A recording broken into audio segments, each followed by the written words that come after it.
नमस्कार नमस्कार, स्वागत है आप सभी का इस खास प्रोग्राम में जिसमें हम बात करने जा रहे हैं चुनाव और 3 पीढ़ियां। जी, 3 पीढ़ियां। आजाद हिंदुस्तान में जो राजनीति होती रही है, जो सियासत होती रही है, वो कैसी कैसी होती रही है, कैसा कैसा उसका चेहरा रहा है। तब जब वो लोग राजनीति के मैदान में आए जिन्होंने देश को आजाद करवाया, उनके लिए राजनीति के क्या मायने थे। उसके बाद दूसरी पीढ़ी भी आई जिसके लिए सत्ता में बने रहना ही राजनीति थी। उन्होंने कैसी राजनीति की, उन्होंने लोकतंत्र का कितना ख्याल किया।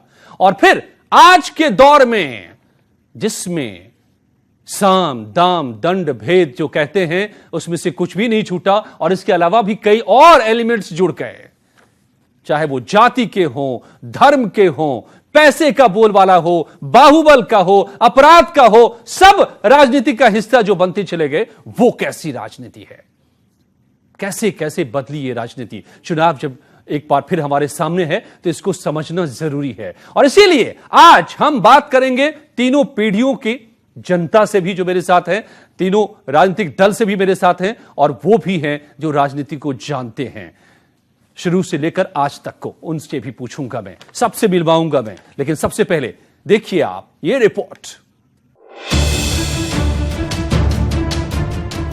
किसी चीज की तरह सियासत में भी समय के साथ बदलाव स्वाभाविक है, लेकिन आजादी के बाद से आज की राजनीति तक के सफर पर नजर डालें तो एक बात साफ है कि दोनों समय में राजनीति में जो लोग आते थे उनके मकसद एकदम बदल चुके हैं।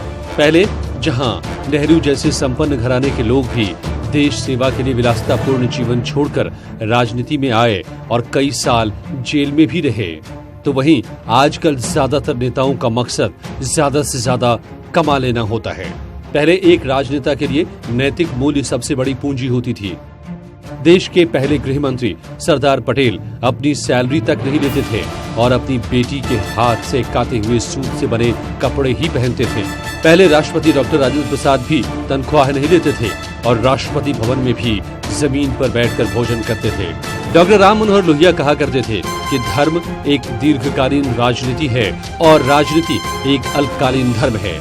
आज हम 3 पीढ़ियां और चुनाव में इस बात को भी समझेंगे कि आखिर क्यों समय के साथ राजनीति का स्तर गिरता जा रहा है, क्यों ज्यादातर नेताओं के आचरण अब अनुकरण करने लायक नहीं रह गए हैं। 1971 में जब भारत ने पाकिस्तान को युद्ध में मात दी तो नेता विपक्ष की हैसियत से अटल बिहारी वाजपेयी ने प्रधानमंत्री इंदिरा गांधी की खुलकर तारीफ की थी। लेकिन अब समय बदल चुका है। आज विपक्ष और सत्ता पक्ष एक दूसरे को फूटी आंख नहीं सुहाते।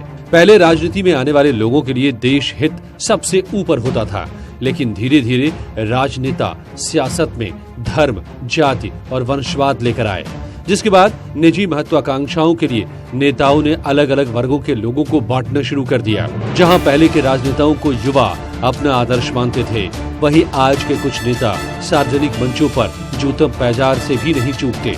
क्या नैतिक मूल्यों में कमी इसकी वजह है या सियासत में आने का बदला हुआ मकसद, जो जीत के लिए किसी भी रिश्ते को हर पल हारने को तैयार है। आज हम अपने खास मेहमानों से पूछेंगे कि 3 पीढ़ियों में कितनी बदली सियासत और कितने बदले सियासतदान। आशुतोष शुक्ला, न्यूज़ 18। स्वागत है आप सभी का। और दरअसल ये बात इसलिए जरूरी है इस मौके पर जब देश में सबसे बड़ा चुनाव है, दुनिया का सबसे बड़ा चुनाव दरअसल है भारत के लोकतंत्र का और लोकसभा का जो चुनाव होता है। तब जब हमें चुनना है, अगर इन बातों को हम याद नहीं रखेंगे तो कैसे चुनेंगे सही प्रतिनिधि। और आज के दौर में यह इसलिए भी सबसे ज्यादा जरूरी है कि हम सही प्रतिनिधि को चुनें। जिस दौर से हिंदुस्तान गुजर रहा है, बहुत आगे उसको जा रहे हैं, बहुत हम पीछे छूटे हुए हैं दुनिया के दौर में। और ऐसे दौर में जो हमें लीड कर रहे हैं, जिनके हाथों में हम सब कुछ सौंप रहे हैं, अगर वो सही नहीं हुए, अच्छे नहीं हुए, तो फिर हमारी किस्मत कैसे बदलेगी। और इसीलिए 3 पीढ़ियों की राजनीति को हम आपको लेकर आए हैं सामने, आपके सामने, ताकि आप भी इसको सुनिए, देखिए, समझिए और फैसला कीजिए। सबसे पहले मिलवाऊं मेहमानों से। मेरे साथ जुड़े हुए हैं बीजेपी से हरीश श्रीवास्तव साहब, संगठन के अहम पदों पर रहे हैं, राजनीति को बखूबी समझते हैं, न सिर्फ बीजेपी की राजनीति को बल्कि समूची राजनीति को। आपसे मैं पूछूंगा, बहुत सारे पहलुओं पर बात करूंगा। ऐसे ही एक वरिष्ठ नेता समाजवादी पार्टी के राजकुमार भाटी साहब, जो कि राजनीति के बहुत सारे गलियारों से निकलकर यहां तक पहुंचे हैं। आपसे भी मैं पूछूंगा, बहुत अहम पदों पर भी आप रहे हैं। मेरे साथ अजय वर्मा साहब हैं, कांग्रेस के नेता, सबसे बड़ी सबसे पुरानी पार्टी रही है।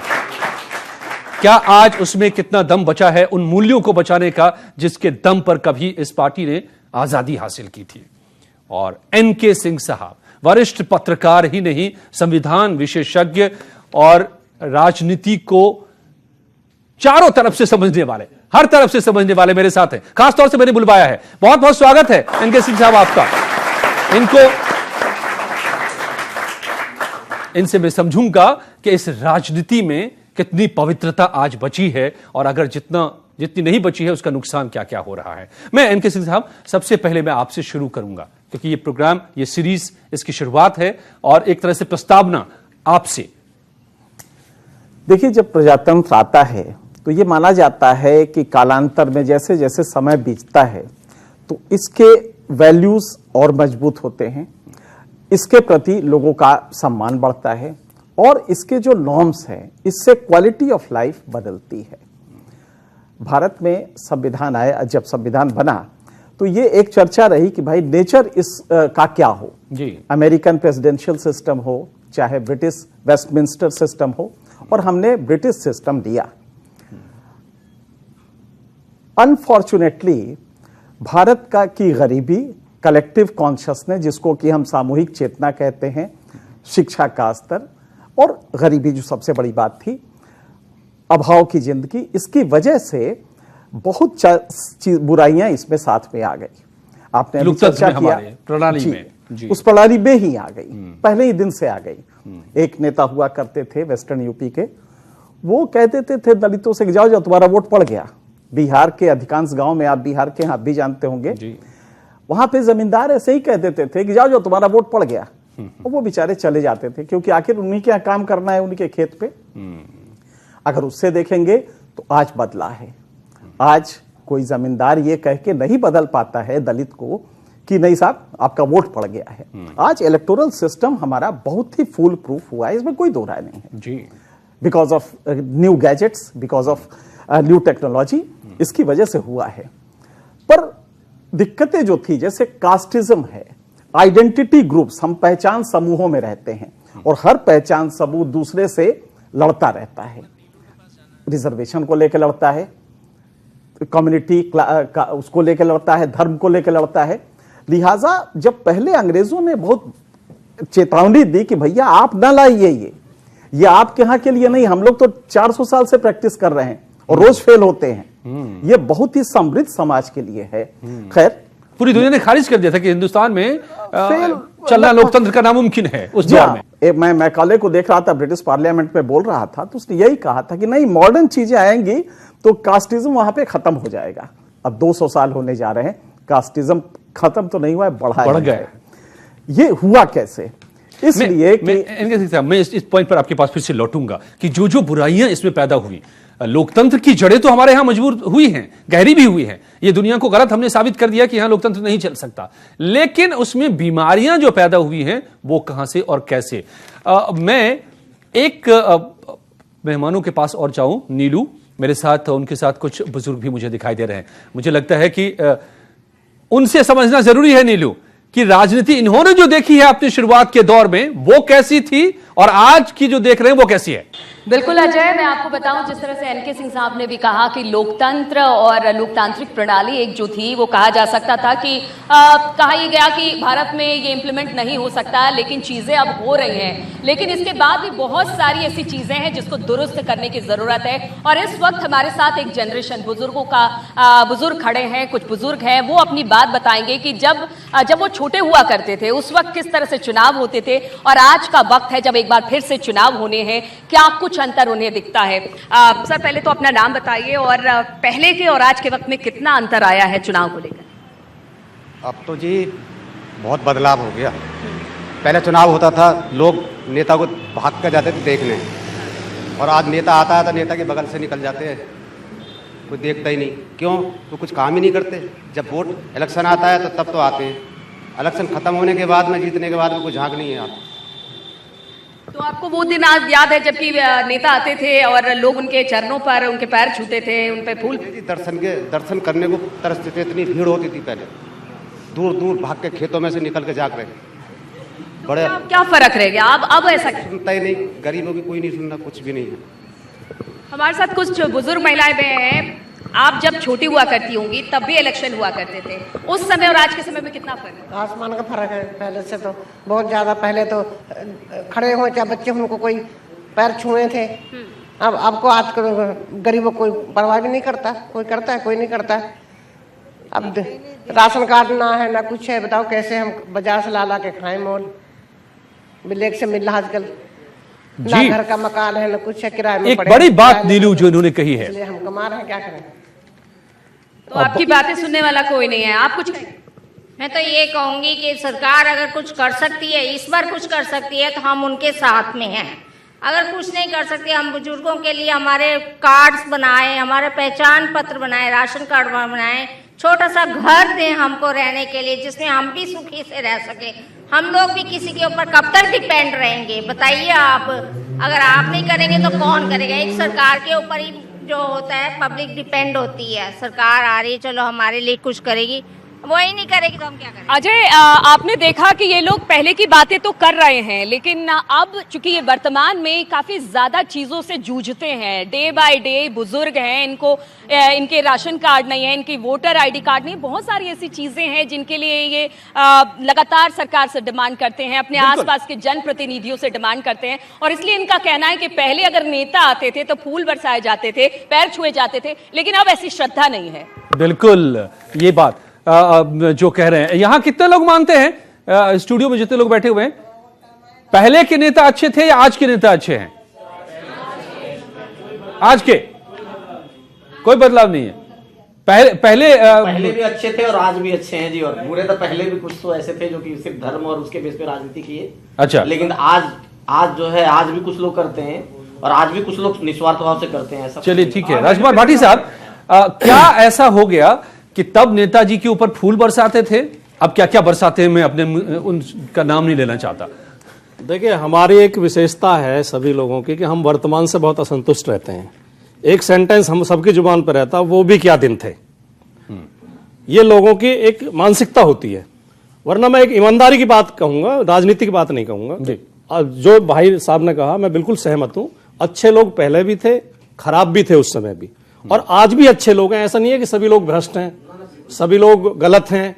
आज भी ऐसे ऐसे तपस्वी लोग हैं। और राजनीतिक लोग जो राजनीति करते हैं, किन किन विषम परिस्थितियों में करते हैं, आप उन्हें जाके देखेंगे। देखिए, आप किसी के भी पास जाएंगे, वकील के पास जाएंगे, पहले फीस लेगा तब आपका फार्म भरेगा। डॉक्टर के पास जाएंगे, फीस लेके दवाई देगा। पुलिस के पास जाएंगे तो भी पैसे लेते हैं। एक राजनीतिक व्यक्ति ऐसा होता है जो रात को 2 बजे भी आप घंटी बजाते हैं, वो निकल के बाहर आएगा, आपको चाय भी पिलाएगा, आपकी मदद के लिए खड़ा भी हो जाएगा। लेकिन तो राजनीति में बहुत अच्छे अच्छे लोग हैं। दूसरी बात, बिल्कुल दूसरी बात, जरूरत है हमें, अगर ऐसा है तो जरूरत है। 2 वाक्य और बोल दूं जी, 2 वाक्य और बोल दूं। एक चीज में तो गिरावट आई है। हाँ। राजनीति की जहां तक बात कर रहे हैं, एनके सिंह जी ने भी उस तरफ इशारा किया। हाँ। कि चुनाव बहुत महंगे हो गए हैं और यही वजह है कि हमारी संसद में करोड़पति के अलावा कोई पहुंच नहीं रहा है। हाँ। तमाम लोग हैं जिनका जीवन बहुत एक मानक पे ही है। हाँ। और बाकी जैसे जैसे समाज में बदलाव आजकल तो टिकट भी बिकते हैं महाराज, सब तरह के। आप लोगों ने नहीं सुना होगा ना कि टिकट के लिए मोटा पैसा देना होता है। ये तो एक पार्टी है तो जिसके यहाँ बोली लगती है मैं उन सब चीजों पे नहीं जाता, परंतु ये जरूर है कि हाँ। आज अगर आप ये 3 पीढ़ियों की राजनीति की आप चर्चा कर रहे हैं, तो निश्चित रूप से अब वर्तमान की राजनीति कुनबे और परिवार और वंशवाद से निकल करके लोगों के बीच आई है। कहाँ ऐसा हो रहा है क्या? नहीं, बिल्कुल हो रहा है। आपको लगता है कि वंशवाद हावी है राजनीति पर? मुश्किल सवाल आपसे कर रहा हूं। और ये जो जितनी भी आपने राजनीतिक बुराई गिनवाई, हाँ। और जो आपकी रिपोर्ट दिखाई गई उसमें इशारे किए गए, और आपने भी शुरू में भी कहा, चाहे वंशवाद, जातिवाद, करप्शन, और जो एक साधारण जो सिस्टम को छोड़कर, जैसे पहले लोग घर का कता हुआ सूत पहनते थे, कपड़ा पहनते थे, ये सारी बुराइयां आई हैं, राजनीति में आई हैं, लेकिन तमाम समाज में आई हैं। जो वंशवाद है वो हर क्षेत्र में है।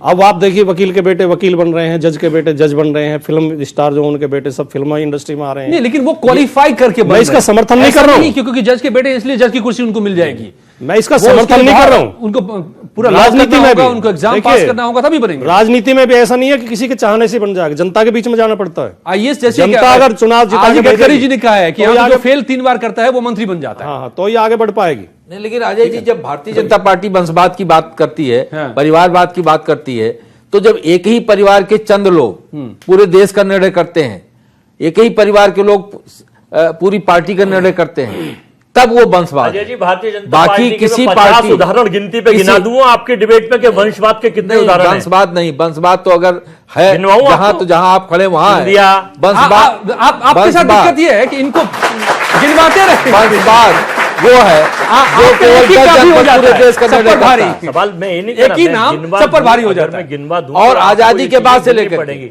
अच्छा बताइए, राजनीति में वंशवाद गलत है, ये ऐसा कितने लोग मानते हैं? हाथ उठाइए। तो अब आप लोग सोचिए कि आप लोग चाहे लाख तर्क दे दें, लोग समझते हैं इन बातों को। इनके सिंह साहब अभी एक बात कह रहे थे जो तीनों से मुझे मेरी बात हुई, तीनों इस बात को लेकर कन्विंस हैं कि ठीक है बदलाव हुए हैं, वो आदर्श अब नहीं रहे, लेकिन ये स्वाभाविक है, ये एक्सेप्टेबल है, वक्त के साथ ये बदला है। मैं इसको काटता हूं ऐसे। अभी मैं एक देख रहा था कहीं पर वीडियो, डेनमार्क दुनिया की सबसे खुश कंट्री है, हैप्पीएस्ट कंट्री इज डेनमार्क। आप एक वीडियो देख रहे हैं, यूट्यूब पे है, और एक मशहूर वेस्टर्न एंकर है, उन्होंने एक शो किया है उसके ऊपर, जब वो गई थी तो क्यों वो लोग हैप्पी हैं ये भी बताया है। मैं इसलिए जिक्र कर रहा हूं कि आप लोग जरूर देखें उसको। उसमें वहां पर यह दिखाया है कि यह इत्तेफाक नहीं है कि सबसे कम करप्ट कंट्री भी है डेनमार्क। सबसे ज्यादा टैक्स है वहां, 60% तक टैक्स है, लेकिन लोग हैप्पीली पे करते हैं टैक्स, क्योंकि इसके बदले में उनको जो मिल रहा है वो उससे संतुष्ट है। तो यानी ये दोनों में गहरा संबंध है कि करप्शन फ्री। स्वीडन का प्राइम मिनिस्टर जी बस से उतरता है पार्लियामेंट में जाने के लिए और कंडक्टर से छुट्टे पैसे भी वापस लेता है। ये प्राइम मिनिस्टर करता है, ये प्राइम मिनिस्टर स्वीडन का। एक ताली होनी चाहिए इस पर। क्या ऐसा ही आप लोग चाहेंगे कि हमारे देश में भी ऐसा ही हो? जी अजय जी, एक आदर्श तो हो सकता है जो इनके सिंह, ये प्रैक्टिस की बात कर रहा हूं मैं, ये हो रहा है आज के डेट में। नहीं, प्रैक्टिस में है, लेकिन आदर्श स्थिति है। परंतु स्वीडन या डेनमार्क जिनकी आप बात कर रहे हैं कंट्रीज की, उनकी अगर आप पॉपुलेशन देख लें और उनका एरिया देख लें और जो डाइवर्सिटी है विभिन्न तरह की, जैसे इंडियन डेमोक्रेसी है, इसकी आज भारत की आबादी को आप देख लीजिए, इसका क्षेत्रफल देख लीजिए और इसकी विभिन्नताएं देख लीजिए, तो क्या उसमें वो संभव होगा? क्यों नहीं, क्या संभव नहीं होगा? क्या देखिए, मैं खत्म कर लूं। हरीश जी पढ़े लिखे आदमी हैं, मैं उम्मीद करूंगा कि जो बात हम कह रहे हैं वही वो कह रहे हैं, इसको रिपीट हमें नहीं करने की जरूरत है। डेमोक्रेसी की, इंडियन डेमोक्रेसी की यही प्रॉब्लम है कि कम से कम 4000 आइडेंटिटी ग्रुप्स में हम बटे हैं। अगर हम यादव हैं तो सिर्फ यादव नहीं हैं, यादव में भी 4 समूह हैं। अगर हम मुसलमान हैं तो उसके भी। मुश्किल ये है कि ये पहचान समूह में हम बंटते हैं। FPTP सिस्टम जो हमारा है, first pass the post system जो चुनाव का कहते हैं, ये मूल रूप से समाज को विभाजित करता है जी। क्योंकि नेता एक पहचान समूह को पकड़ेगा, तुम्हें रिजर्वेशन नहीं है, कल चलते हैं, और ये रिजर्वेशन के नाम पे उसको कंसोलिडेट करेगा। लिहाजा समाज बढ़ता जाएगा। तो जो जोड़ना चाहिए था, FPTP सिस्टम जो हमारा first pass the post system है, जो वेस्टमिनिस्टर मॉडल है, इससे वो बट गया है। कोशिश हुई थी कि लिस्ट सिस्टम जो जर्मन मॉडल है उसके साथ एक और मॉडल को लेके ब्लेंड किया जाए, but that was not possible at that juncture. अब इसकी मुश्किल क्या है? GDP बढ़ रहा है। आज से 40 साल पहले हम 40वें नंबर पे होते थे GDP में, दुनिया में 40वें नंबर पे। 25 साल पहले भी करीब 39th नंबर पे थे। आज हम 5वें नंबर पे होने जा रहे हैं, 6ठे पे हैं, 5वें पे हमारा वॉल्यूम।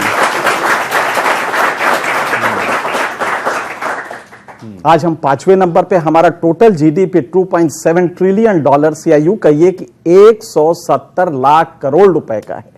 बहुत बड़ी बात है, ताली बजी। अब नहीं, अब दूसरा जो कहने जा रहे हैं उस पे आपको सर झुकाना होगा। 25 साल पहले हम मानव विकास सूचकांक पे 135 नंबर पे थे, और आप ताज्जुब करेंगे 25 साल बाद जहां GDP में हम छलांग लगा के 5 नंबर पे आ गए हैं, मानव विकास सूचकांक के वहीं हैं। अब मानव विकास सूचकांक कितने लोग समझते हैं? यही मुश्किल है, यही मुश्किल है हमारे ह्यूमन डेवलपमेंट इंडेक्स। और किसी भी कोई भी देश कितना डेवलप्ड है या कितना पिछड़ा है, मानव उसको नापने का यही है पैरामीटर। उसका स्वास्थ्य कितना उसका अच्छा है, उसका एजुकेशन कितना अच्छा है, पर कैपिटा इनकम कितनी है। आप ताज्जुब करेंगे कि ह्यूमन डेवलपमेंट इंडेक्स पे हम वहीं के वहीं हैं जहां 25 साल पहले थे। हम अमीर तो हो रहे हैं, लेकिन हमारी जिंदगी बेहतर नहीं है इस देश की। कुल मिलाकर ये बिल्कुल यही है। 3 पीढ़ियां और चुनाव, मुझे लग रहा था कि ये कहीं बोझिल न चर्चा हो जाए, लेकिन मेरे साथ जो यहां पर युवा पीढ़ी के लोग बैठे हैं, उनको देखकर मुझे लगता है कि ये बहुत ही सार्थक, जरूरी चर्चा है और गर्मागर्म भी है। सब लोग न सिर्फ हिस्सा ले रहे हैं, बल्कि बहुत सारे सवाल भी आ रहे हैं इनसे। मैं आप लोगों के पास सवाल के साथ आ रहा हूं। नीलू मेरे साथ हैं, जो ठीक पुरानी पीढ़ी के साथ खड़े हैं उलट। वहां से भी कुछ सवाल है। नीलू, जरा पूछिए कि वो आज अगर कहेंगे अपने नेताजी को कि आप ये अपने में बदलिए, तो क्या बदलने के लिए बोलेंगे वो? बिल्कुल अजय, हमारे साथ भी अजय जी हैं जो कि एक स्कूल के प्रिंसिपल हैं, उनसे बातचीत करेंगे। अजय जी, जिस तरह से एक सवाल स्टूडियो की तरफ से आया है कि अगर कुछ नेताओं में कुछ बदलना हो आज के नेताओं में, तो वो क्या चीज़ है जो कि आप चाहेंगे कि बदलना चाहिए नेता? मेरी समझ तो ये है कि उन्हें अपनी विश्वसनीयता बनानी चाहिए। आजकल के नेताओं में अगर एक दो को छोड़ दें तो विश्वसनीयता का अभाव है। उनकी जो वाहवाही है उनके आसपास के लोग ही करते हैं और अपने ऊपर उन्हें अहंकार हो जाता है कि मेरे बहुत फॉलोअर हैं। वास्तव में किसी पार्टी से संबंधित मैं नहीं हूँ, लेकिन देश में एक आधी नेता इस समय ऐसे हैं जो सामान्य लोग जिनकी सुनना चाहते हैं और सामान्य लोग जिसकी बात पर विश्वास करते हैं। और मैं समझता हूँ जो पुराना युग नेहरू जी के समय का था वो दोबारा आ गया है। उस समय भी लोग जब वोट डालने जाते थे तब गाने बजाते हुए, डांस वांस करते हुए जाते थे और लोकतंत्र का ये जो मतदान दिवस था ये पर्व होता था। और आज भी, और ये जो चुनाव अब आ रहा है इसमें भी ये पर्व की तरह देश मनाएगा और ऐसे व्यक्ति को यहाँ पर जिताएगा जो देश के लिए कुछ कर रहा है। बिल्कुल अजय, और मेरे साथ एक बड़ी बुजुर्ग सी महिला है, उनसे भी बात करेंगे। अम्मा जी, पहले और आज में क्या फर्क है? बहुत फर्क है बेटा, बहुत फर्क है।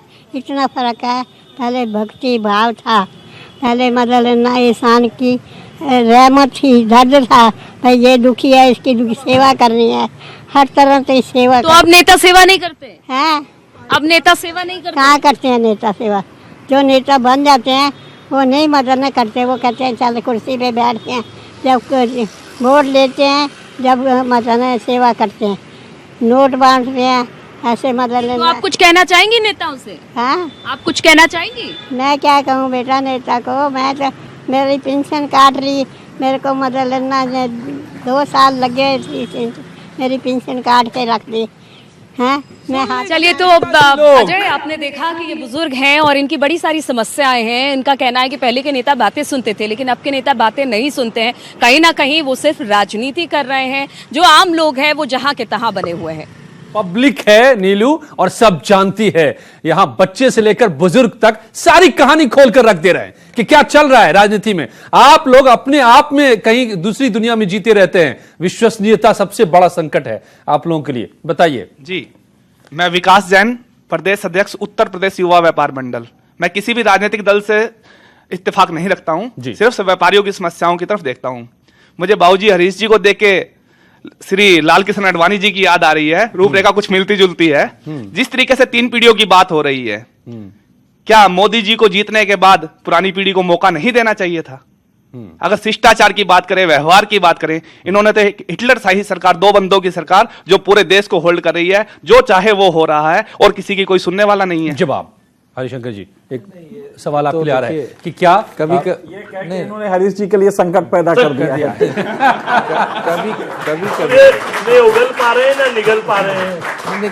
देखिए, ये पार्टी का निर्णय होता है और आदरणीय आडवाणी जी उस निर्णय के पार्ट हैं। जैसे कि पहले राजनीति हुआ करती थी, पटेल साहब ने जो कुर्सी छोड़ दी थी अपने नेहरू साहब के लिए, उसके बाद अटल साहब ने इंदिरा जी को संबोधन किया था दुर्गा कह के 1971 चुनाव के बाद। आज के समय में क्या होता है कि चौकीदार चोर, प्रधानमंत्री को संबोधन किया जाता है चौकीदार चोर के नाम से।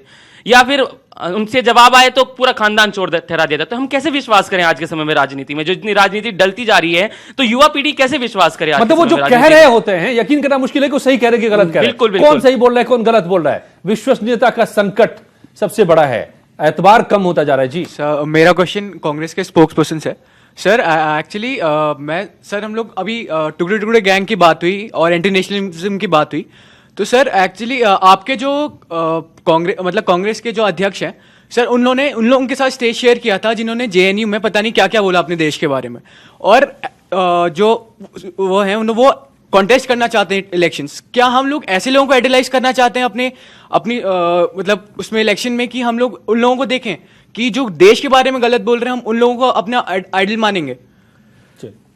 भारत माता की वंदे देखो, कुछ लोग नहीं बोले, कुछ लोग बोले, इसका मतलब वो देशद्रोही हो गए क्या? नहीं, सब लोग पाकिस्तानी नहीं, सब लोग नहीं बोले, वो पाकिस्तानी हो गए क्या? सब लोग बोले, वो बताइए, आप बताइए। अब मेरा सुन लीजिए, हिंदुस्तान की सरकार, वो आपने कहा यूनिवर्सिटी वाला कि साहब जब रिपोर्ट आई, जांच आई, तो पता चल गया ना क्या है। सरकार जब सारे रोजगार के मुद्दे पर, काले धन के मुद्दे पर, महिला सुरक्षा मुद्दे पर, जन लोकपाल के मुद्दे पर, जिन मुद्दों पर सरकार आई फेल हो जाती है, तो इनकी एक इलेक्ट्रॉनिक टीम है पूरे हिंदुस्तान में, जिसे अमित शाह जी ने कहा था एक राजस्थान के एक सम्मेलन में आईटी सेल के में कि भाई आप इस तरह से करो कि पता वो क्या कहते हैं। जब कोई मुद्दे कोई पूछा तो 3 आदमी खड़े होकर भारत माता की वंदे मातरम। अब सारा लोग जो वंदे मातरम, भारत माता, देशभक्ति का मामला उसमें लग जाता है, मुद्दे छुप जाते हैं। तो ये गलत बात है क्या? ये नहीं, आपको किसी ने मना किया है क्या? सरकार केवल ये काम करने पे तुल रही है। भारत माता की जय आप भी बोलिए। एनके सिंह साहब, मैं और सवाल लूं इससे पहले। ये जो अक्सर हम आज की राजनीति में तू मैं देखने लगते हैं और लोग कह रहे हैं इससे उनका विश्वास घटता है, वो समझ नहीं पाते हैं कौन क्या बोल रहा है, किसकी बात सही किसकी बात गलत। और यही बात कह रहे थे वहां प्रिंसिपल साहब भी कि विश्वास होता ही नहीं आज के नेताओं पर। यह एक बड़ा संकट है आज की राजनीति में राजनेताओं के लिए। इसे क्रेडिबिलिटी क्राइसिस कहते हैं। विश्वास का संकट बहुत बुरी तरह आया है, लेकिन ये नेताओं पे ही नहीं आया है, हम मीडिया वालों पे भी आया है, जुडिशियरी पे भी आया है, और जुडिशियरी पे काफी ज्यादा आया है हाल के दौर में, और जुडिशियरी के अलावा लगभग हर पॉलिटिकल इंस्टीट्यूशन पे आया है। उसी पे नहीं आया है, व्यक्ति व्यक्ति के रूप में ट्रस्ट डेफिसिट बना है। इसकी वजह क्या है? मैं जब हल्का सा जवान हो रहा था जी, तो जो साथ में लड़की पढ़ती थी उसको इंप्रेस करने के लिए हाथ में दास कैपिटल कार्ल मार्क्स का रखता था, ताकि जब समझेगी बहुत पढ़ा लिखा है। ये दास कैपिटल आप कितने लोग जानते हैं? अनफॉर्चुनेटली कोई नहीं जानता होगा। यही क्राइसिस, कार्ल मार्क्स का नाम सुना है? यही क्राइसिस है हमारी। Karl Marx, right? उन्होंने जो किताब लिखी थी दास कैपिटल, उसी पर आधारित है पूरा कम्युनिज्म हो गई। ओके जी, तो मैं दास कैपिटल, हम लोग सभी युवा जो थे वो दास कैपिटल हाथ में रखते तो लड़की इंप्रेस होगी कि आज अगर 6 स्टेप्स नहीं है तो लड़की इंप्रेस नहीं होती है। ये पैरामीटर में चेंज है। बच्चों हम तुम्हें बुरा नहीं कह रहे हैं जी, ये जनरेशनल डिजेनरेशन है, ये अवनति हो रही है, बहुत बुरी तरह हो रही है। 2 संस्थाएं होती थी जो वैल्यूज देती थी, माँ की गोद और शिक्षक। अनफॉर्चुनेटली माँ भी लग गई है इस काम में कि पड़ोसी के घर बड़ी गाड़ी आई है, मेरे घर छोटी गाड़ी क्यों है, और शिक्षक तो अपने पे स्केल के लिए परेशान रहता है। तो वैल्यूज नहीं मिले हैं। समाज में जो वर्ग आ रहा है बहुत कम जानता है। आप लोगों से अगर हम पूछें कि भारत का बजट कितने रुपए का होता है, आप लोगों को नहीं मालूम होगा, लेकिन मोदी अच्छे हैं कितना, हाँ किसी को नहीं मालूम होगा। अनफॉर्चुनेटली हमारे कई एडिटर्स को भी नहीं मालूम रहता जी। तो भारत का बजट कितना होता है यह आपको नहीं मालूम, लेकिन आप ओपिनियन जरूर बना लेते हैं कि मोदी अच्छे या राहुल गांधी अच्छे। बहुत कम नॉलेज लेवल पे आप अपना ओपिनियन बना लेते हैं। मेरी यही दरख्वास्त है कि आप नॉलेज पढ़ें, जितना ज्ञान लेंगे उतना ही डेमोक्रेसी को समझेंगे, इन नेताओं को समझेंगे, इनमें गड़बड़ कौन है समझेंगे। हो सकता है सब के सब गड़बड़ हो सकता है तीनों अच्छे हों, तो लेकिन इसके पहले आपको इक्विप होना पड़ेगा, लॉजिक पावर बढ़ानी पड़ेगी।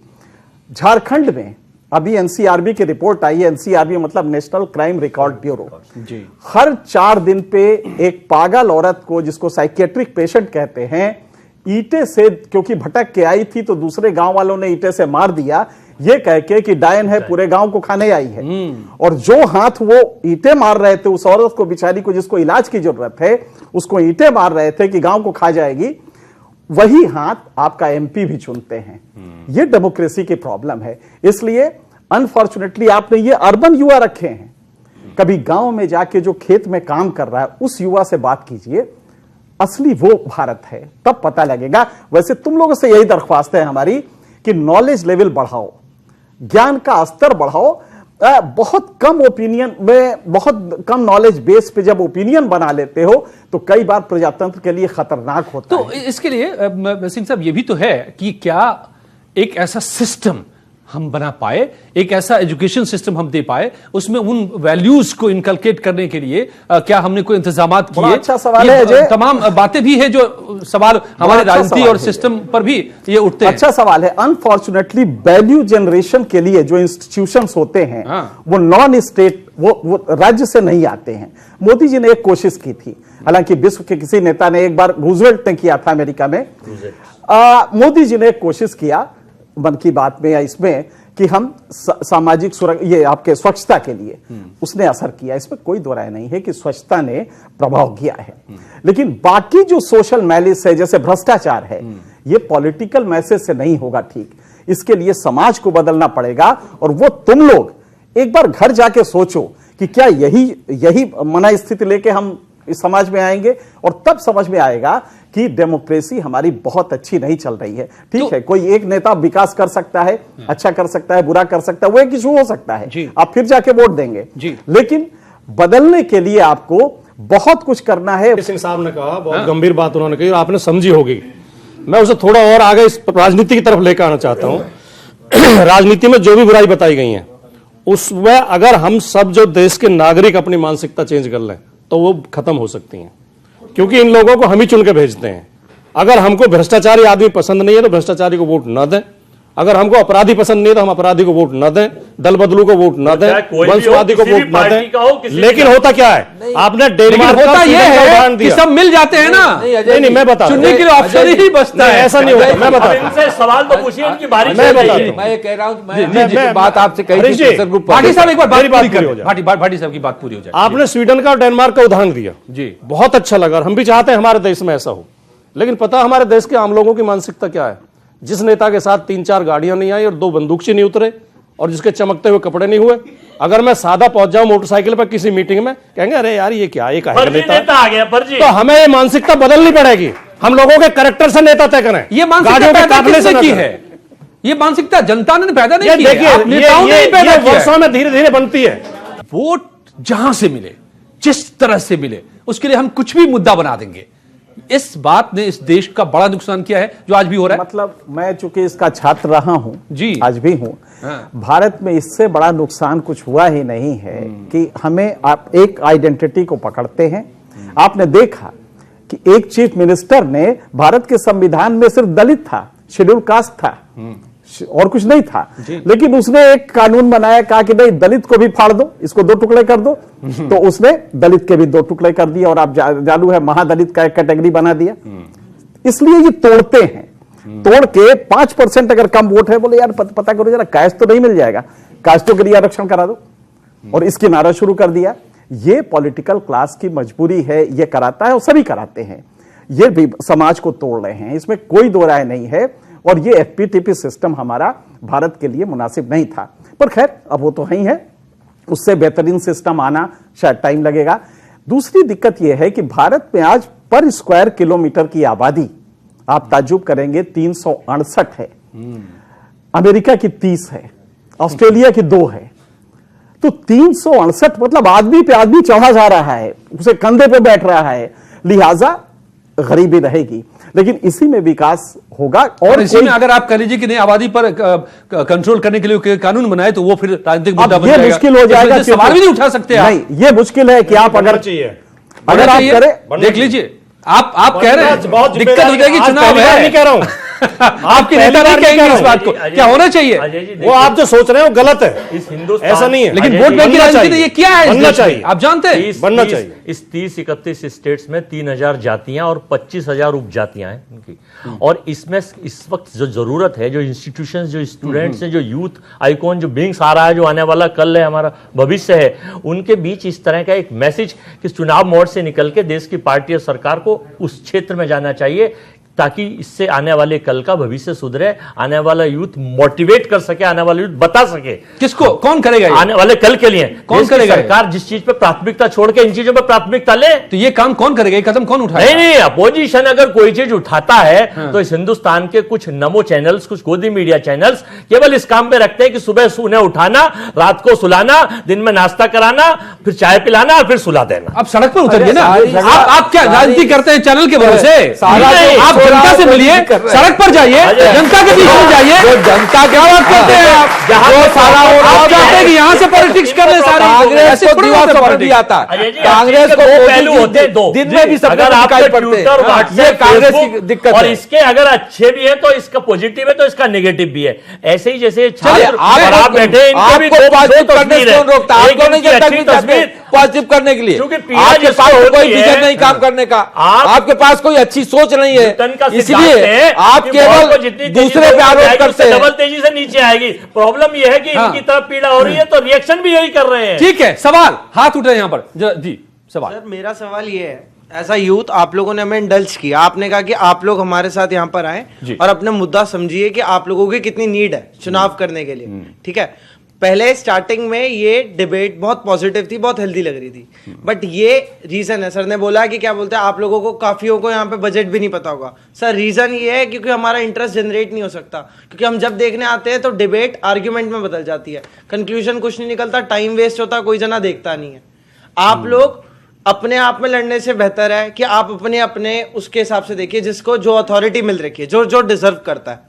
और जितने भी कैंडिडेट्स, जितने भी पॉलिटिशियंस इस समय खड़े हो रहे हैं वो डिजर्विंग है, क्योंकि बाहर के एरियाज में फाइनेंशियल मिनिस्टर उसी को बनाया जाता है जो फाइनेंशियल के अंदर मास्टर्स है या फिर जो ज्यादा स्पेसिफाइड उसी के अंदर कोर्स के अंदर है, एक्सपर्टीज है उसकी। तो आप जो डिजर्व करते हैं आप उनको खड़ा करिए। कैसे डेवलप नहीं होगा फिर आप बताइए।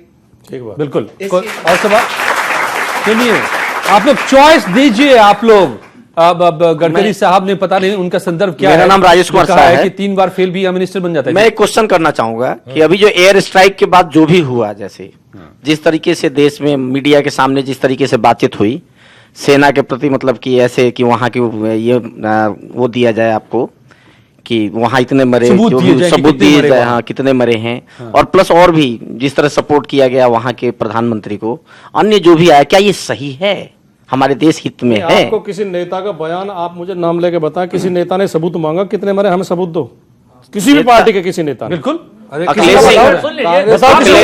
कांग्रेस सारे ममता बनर्जी मांगी है, नवजोत सिंह सिद्धू ने, सिद्धू, अखिलेश सिंह साहब ने मांगा, ये मैं ऑन रिकॉर्ड कह रहा हूँ, मेरे पास राहुल गांधी जी वालों ने ये उठाया, लगभग विपक्ष सभी मांगे हैं, बीबीसी ने, अल जजीरा ने, राइटर ने। अरे आप बीबीसी, आपको विपक्षी दल के मित्रों को मैं अपने देश की सेना भरोसा नहीं है, अल जजीरा पे भरोसा करते हैं और बीबीसी पे भरोसा करते हैं। ये हमारे विपक्षी दल के मित्रों का जो कार्यशैली है। आप इनको जी, आपने एक सवाल पूछा, मैं बिल्कुल स्वच्छता से बताना चाहता हूं, आप सुनेंगे एक सेकंड? बिल्कुल, मुझे 1 मिनट का समय दीजिए जी। कुंभ होता है, आस्था का प्रश्न है, सबकी हिंदुओं की आस्था जुड़ी हुई है। सिंह साहब सुन लीजिए, मोदी साहब और योगी साहब कहते हैं, 70 साल से सुन रहा हूं आपको, इनको सुनाइए।